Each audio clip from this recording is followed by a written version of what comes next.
គ្រប់ជំរាបសួរបងប្អូននៅក្នុងបណ្ដាញ YouTube ទាំងអស់គ្នាបាទចឹងថ្ងៃនេះគឺខ្ញុំមានបតទូទឹកកកមានបត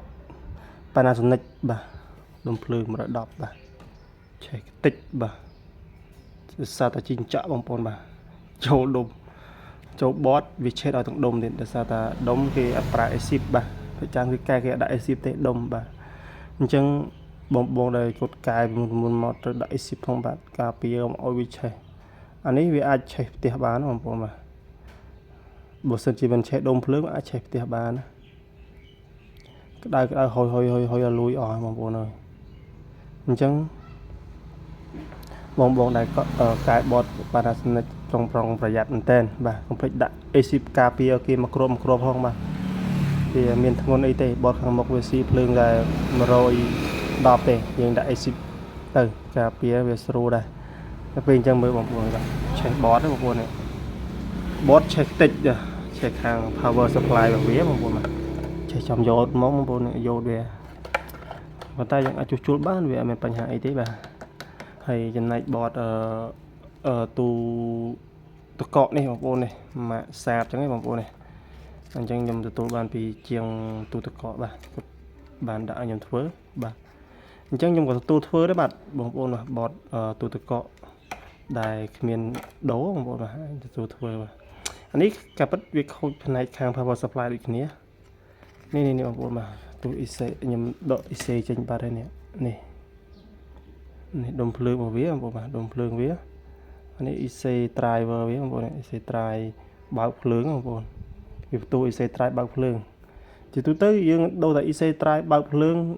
អានឹងតែមកគ្រាប់ក៏វាអាចដើរវិញដែរបងប្អូននេះវាប្រហោងក្នុងបងប្អូននេះឃើញអត់ប្រហោងឆេះ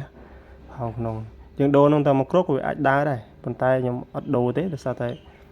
ខ្ញុំកែហ្មងលឿនជាងដោយសារតែយើងដូរទៅខ្លាចវាមានបញ្ហា resistance មួយដុំភ្លើងនេះវាខូចអញ្ចឹងបងប្អូនអញ្ចឹងយើងដូរហេងស៊យទេបើសិនកាលយើងដូរថ្មីទៅអាចឆេះតិចបាទឆេះតិចយើងវាខាត power របស់យើងមកគ្រាប់បាទអញ្ចឹងអាហ្នឹងយើង IC ហ្នឹងយើងទៅរកមើលដុំនៅក្នុង12 V បងប្អូនដុំនេះណាបងប្អូនដូចដុំនឹងសាក12 V នេះ IC នេះបងប្អូននេះឃើញអត់ IC driver នេះហ្នឹងមកគ្រាប់ហ្នឹងយើងលើកអាហ្នឹងយកមកដាក់ក៏បានដែរប៉ុន្តែខ្ញុំខ្លាចបញ្ហាដុំភ្លើងខូចដុំភ្លើងអញ្ចឹងបងប្អូនពេលយើងលើកមកដាក់មកវាឆេះ IC driver ទៀតអញ្ចឹងអាដុំ power នេះយើងចោលមួយទៅទេបាទអញ្ចឹងយើងត្រូវតែបើថាត្រូវកែគឺកែតែម្ដងអញ្ចឹងបងប្អូនយើងកែគាត់ប៉ុណ្ណឹងបាទតែពិតអានេះធាតុពិតអានេះគឺយើងអាមួយដុំ12 V បងប្អូនបាទនេះចូលខ្សែ220ចូលខ្សែ220មកចេញមក12 V អញ្ចឹង12 Vនេះវាមាន2ផ្លូវបងប្អូនបាទចូល2ផ្លូវបាទនេះចូល2ផ្លូវឃើញចូល2គ្រាប់បងប្អូន1 2គ្រាប់ក៏ពិតវាចូល2ផ្លូវបាទចូលមកខាងរ៉េឡេមួយផ្លូវហើយខាងមកចូលមកខាង CPU នេះមួយផ្លូវដើម្បីវាធ្វើការបាទអញ្ចឹងភ្លើងបញ្ចាំ CPU ក៏210 V ហើយភ្លើងចូលចាំម៉ាឡែក៏210 Vអញ្ចឹងយើងត្រូវផ្សារចូលគ្នាមកអាយ៉ូត2ខ្ទុយខាងក្រោយនេះយើងផ្សារនេះឃើញអត់អញ្ចឹងអានឹងវាសម័យរត់2ផ្លូវបងប្អូនតែខ្ញុំផ្សារចូលគ្នានេះជើងដុំភ្លើងនេះបងប្អូនឃើញអត់អញ្ចឹងខ្ញុំផ្សារចូលគ្នាហើយផ្សារចូលគ្នាអាបូកខាងបូកហ្នឹងអញ្ចឹងវាចូលមក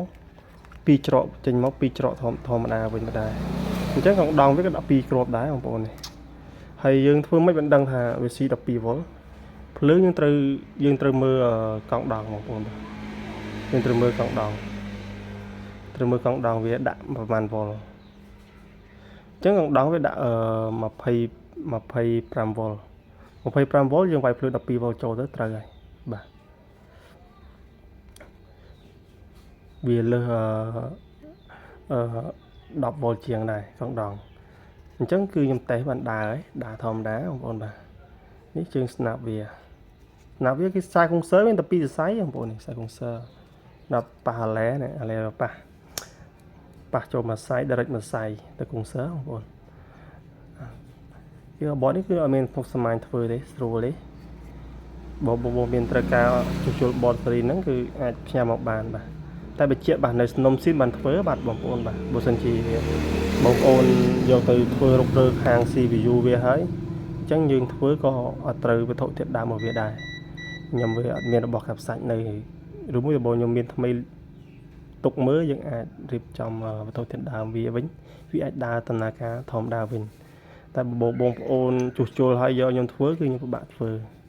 បាទអញ្ចឹងបតនេះជាបតនេះជាដើមគាត់ដោះហើយគាត់អត់មែនទៅធ្វើញ៉ៃញ៉ៃទេគាត់ផ្ញើឲ្យខ្ញុំធ្វើតែម្ដងបាទហើយអានេះម៉ាស៊ីនត្រជាក់នេះគឺបោះខ្ញុំបន្ទាល់បាទខ្ញុំទិញប្រហែលឆ្នាំ 4-5 ឆ្នាំហើយបងប្អូនបាទទៅជីងចក់វាចូលបងប្អូនឆេះអស់ជីងចក់ជាប់ឡើងតកឹងតែហ្នឹងបាទវីដេអូខ្លីខ្ញុំផុសមុនហ្នឹងគឺជីងចក់ជាប់ហើយតែឥឡូវខ្ញុំទៅបានធ្វើទៅសារតែឆេះទាំងដុំភ្លើងទៀតបងប្អូនអើយដុំភ្លើងឆេះអស់ហើយ110អញ្ចឹងខ្ញុំប្រហែលជារកវិធីកែដុំភ្លើងនេះកែភ្លើងកែអ៊ីសេវិញម្ដងបាទ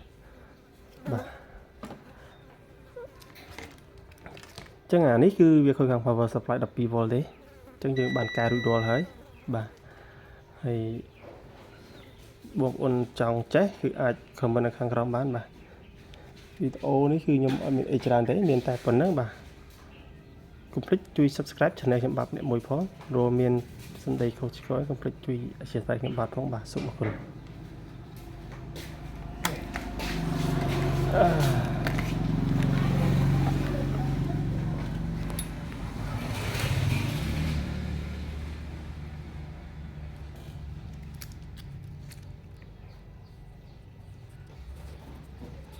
ចំ